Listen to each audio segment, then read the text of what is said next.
Welcome, explorers, to Aiko no Sekai Tanken.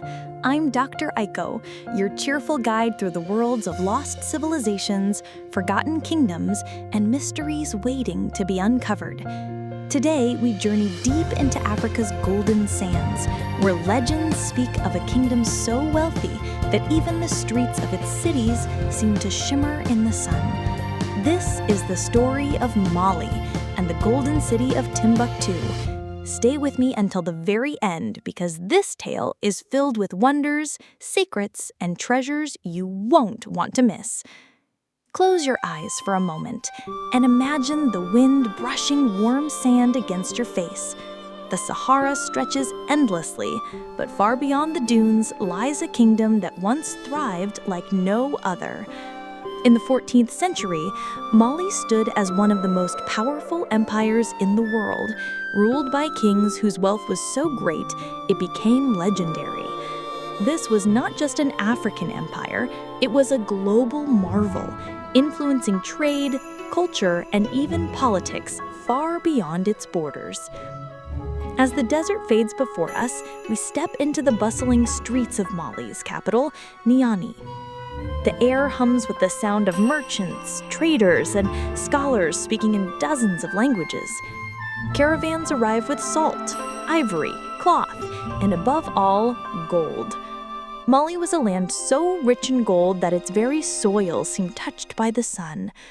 And at the heart of this empire was a city whispered about in wonder, even across oceans.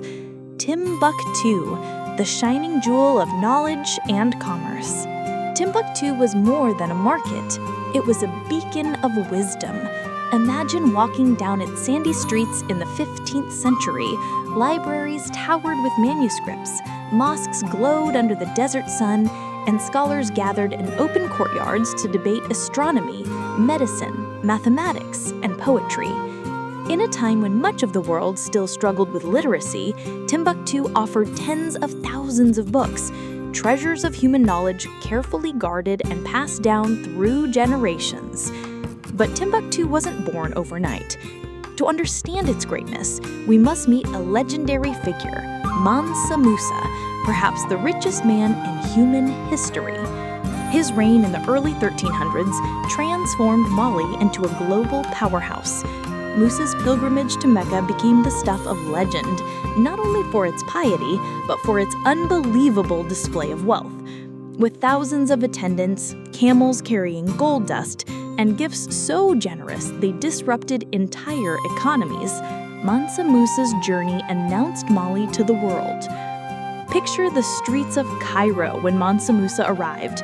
Gold flowed like water, and merchants, dazzled by his generosity, whispered tales of the emperor who seemed to command the very wealth of the earth. Some accounts say he gave away so much gold that the value of the metal crashed in Egypt for over a decade.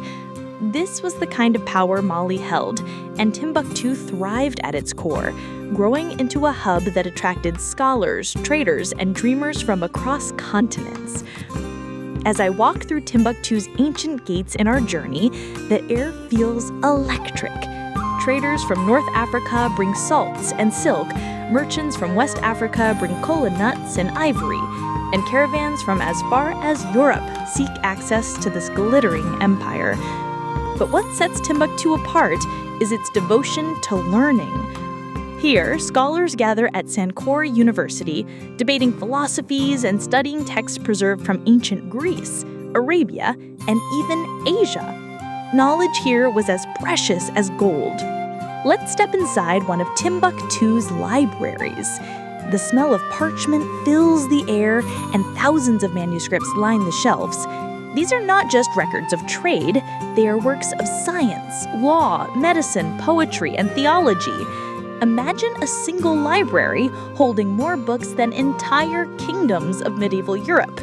This was the light of Africa, a city proving that wisdom thrives where curiosity is nurtured. And the best part? Many of these manuscripts still survive today, carefully preserved despite centuries of hardship. But no golden age lasts forever. Mali's strength began to waver after Mansa Musa's death.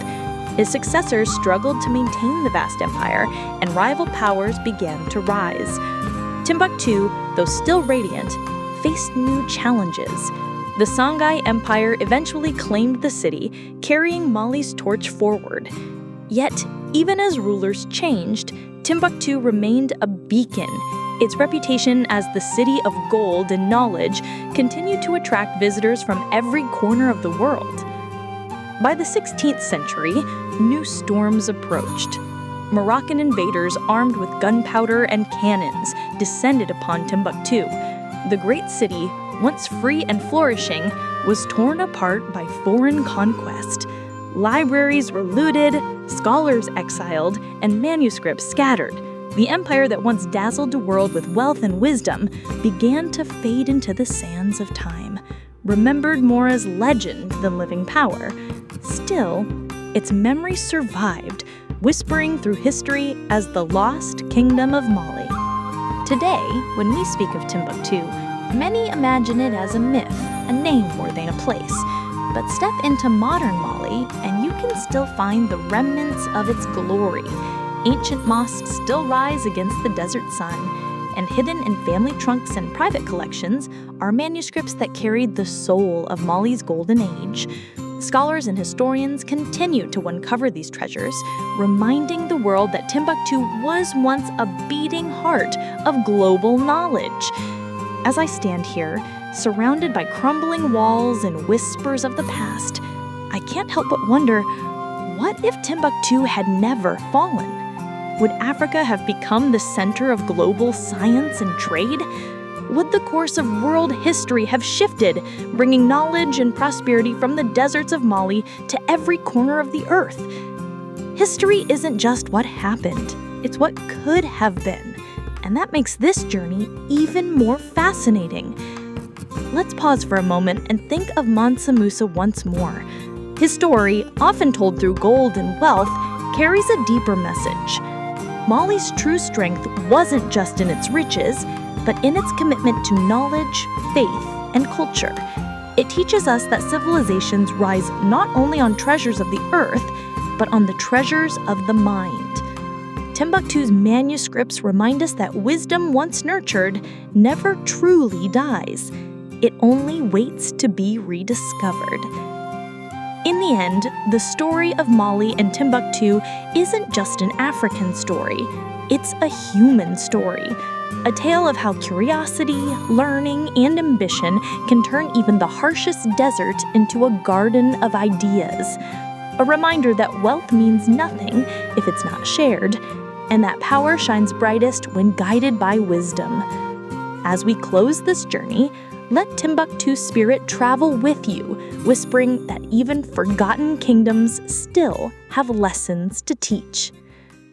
Thank you, explorers, for traveling through time with me, Dr. Aiko, here on Aiko no Sekai Tanken. If you enjoyed uncovering the secrets of Mali and Timbuktu, please give this video a like. It really helps the channel grow.